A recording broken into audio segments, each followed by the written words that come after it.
Hello viewers, I'm Mamta. Today we'll be doing chapter 2, Self and Personality. Today we'll be discussing the post-Freudian approaches. Along with that, we'll be discussing the behavioral approach and the cultural approach. Let's start with the first approach, the Neo-Freudian approach. Now this approach is also known as the Neo-Analytic or post-Freudian approach because these psychologists were after Freud. Although they were followers of Freud, but they disagreed with certain concepts of Freud. Particularly, like Freud talked about the concept of id as important for personality, the Neo-Freudians talked about the concept of ego. Freud talked about the concept of unconscious as a very important determinant for personality, whereas Neo-Freudians focused on the conscious aspect of personality. Freud talked about the sexual instincts, whereas Neo-Freudian talked about the social cultural instincts, along with which they emphasized features of creativity and problem solving. Now let's start with the first Neo-Freudian, Carl Jung. Now Carl Jung's theory is also known as analytical psychology. Analytical particularly means here the opposites. So Carl Jung talked about the balance of two opposite forces into the personality. Here he focused on particularly collective unconscious, unlike Freud. Freud focused on personal unconscious, that is my own unconscious personality. Whereas Carl Jung said that unconscious transmits across generations. And how do we get to know that? We are aware of that by looking at a concept known as primordial images. Primordial images means a particular characteristic which passes on from generations, something which is already there in the form of symbols, traditional images, myths, symbols. For instance, Mother Earth, for instance, God. These are symbols which I particularly do not have in my unconscious. It is a part of collective unconscious.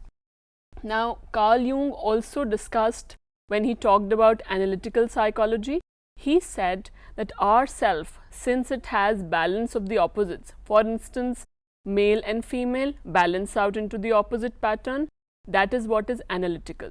So any force which balances out the two opposites results in the unity or oneness of the self. That is precisely what Carl Jung said. Now under primordial images, he gave one concept called archetypes.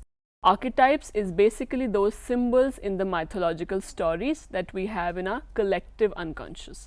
Let's move on to the second Neo-Freudian, Karen Horney. Now Karen Horney basically disagreed with Freud from his perspective of females.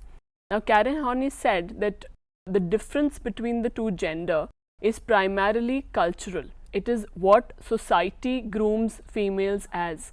That means both the genders cannot be superior or inferior as against the other. It is primarily what society teaches females to be. So here Karen Horney talked about very optimistic view of human nature, unlike Freud, who talked about human nature as a very pessimistic or a very negative approach. Now here she emphasized also on the aspect of self-actualization and the aspect of growth. Same thing we'll be talking about a little later in detail also. Now here she also said that personality is resulted from disturbed interpersonal relationships, and in fact that can lead to many mental illnesses or disorders. Now interpersonal relations, basically she focused on parent-child interaction. For instance, a parent is very discouraging, very indifferent towards the child. So a child will have an impact on the personality because the child will become very insecure, and that is what Karen Horney called as the basic anxiety. Now this develops during childhood, where children, when they do not get a very supportive environment, a very warm environment in the family, they develop a basic anxiety which later results in disorders. Let's move on to the next Neo-Freudian, who is Alfred Adler. Now he basically focused on individual psychology. Individual particularly because his main focus was on everybody's life goals, everybody's aspirations. So each individual has a purpose of life, a goal which motivates him, which provides him a support system which he works for. So every individual also has a concept of superiority or a concept of inferiority. Inferiority, simple as shame, embarrassment, guilt, rejection. Now a lot of times when we look at people who are having some kind of handicap, for instance, somebody having a vision handicap, cannot see, so that particular person will compensate for that inferiority through the other sense organs. So in this case, the sense organ of touch will be very good for this person for compensating for the vision loss. Now that is what Adler called as overcoming that inferiority complex and developing a superiority about yourself. He also discussed the behavior in general as very purposeful and goal directed. So every behavior has to have a purpose. It is not random, and the purpose is to fulfill the life goal towards which everybody's lifestyle is built. Next Neo-Freudian that we have is Erich Fromm. Now Erich Fromm was particularly focusing on social and cultural aspects of personality. So he said that the cultural elements or the cultural values like freedom, like justice, like responsibility, all of these needs result in a healthy personality. So he focused on culture influence on the person and person's influence on the culture in the vicious cycle where both of them influence each other in developing a healthy personality. So he obviously considered human beings as very social beings who are more oriented towards love for themselves and for other beings, and their characteristics develop from their social experiences. Let's move on to the last Neo-Freudian, who is Erik Erikson. Now Erikson was very influenced by Freud, particularly in the stages of development. So Erikson talked about the psychosocial stages of development, where he talked about 8 stages. Now development here means right from infancy to old age. So he covered infancy, childhood, young adult, adult, mid-age and old age, where he tried to introduce the 2 opposites, where one was a positive stage and the other was a negative aspect. Now whenever anybody is developing, the person might be developing the positive aspect, another person might be developing the negative aspect. Now particular focus for Erikson was on adolescence. So for instance, the concept of identity and the concept of identity crisis. So a healthy identity versus a crisis identity, that is what Erikson talked about. Now one more aspect which Erikson focused was that development is a lifelong process, and therefore we need to consider it in these particular stages. And unlike Freud, his emphasis was on rational, conscious and ego-related processes. Now let's move on, after covering the 5 Neo-Freudians, to the criticism of psychodynamic theory. Now this particular theory was criticized a lot in terms of certain characteristics. Let's look at that. First, it said these theories were particularly based on selective case studies and they lack rigorous scientific basis. Now this basically presumes that Freud was only considering few cases where from those particular cases he developed and formulated the theory. Now since those cases were limited in number and those cases were not scientifically tested, that remains the biggest criticism for Freud. Let's look at the next one. He used small and atypical individuals as samples for advancing generalizations.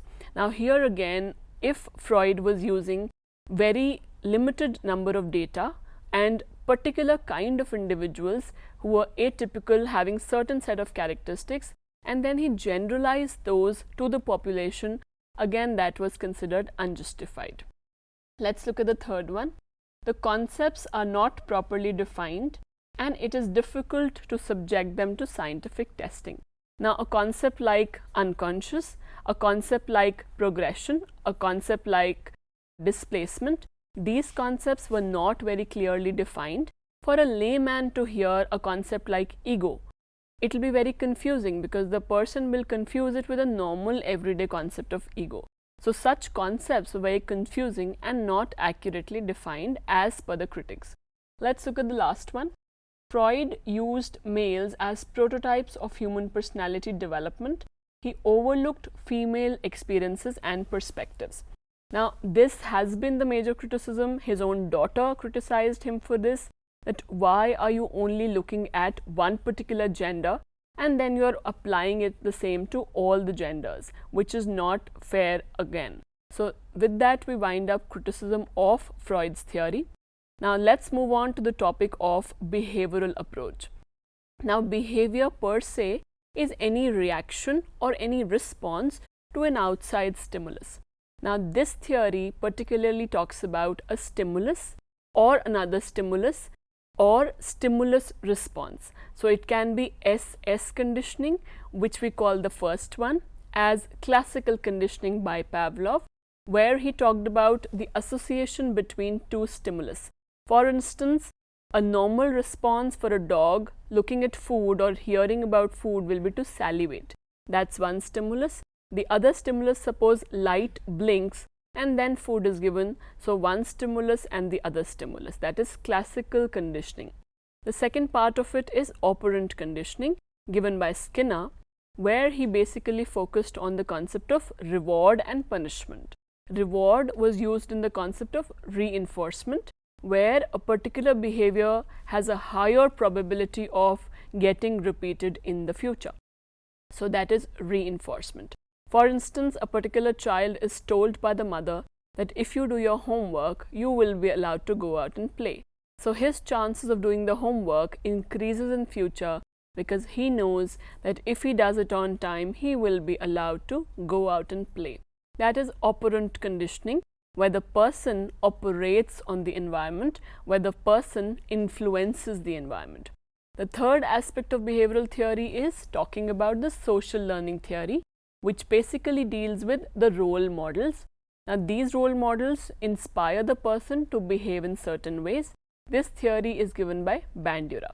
Now, winding up the theory particularly, we also try and influence the aspect of scientific measurement, because behaviorists talked about every behavior should be observable, measurable and scientific. Only then it can be considered in the study.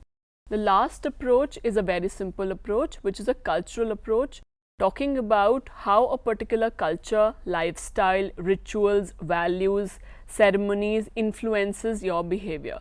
We compare two behaviors here, industrial and agricultural behaviors. Industrial societies result in a socialization in which children are very independent. They are very achievement oriented, whereas the other agricultural is a more dependent culture. So, every culture has a certain style of grooming people, and this is what we consider in the cultural approach. Winding up today's lecture, we've basically done and understood the aspect of how the Neo-Freudians differed from Freud.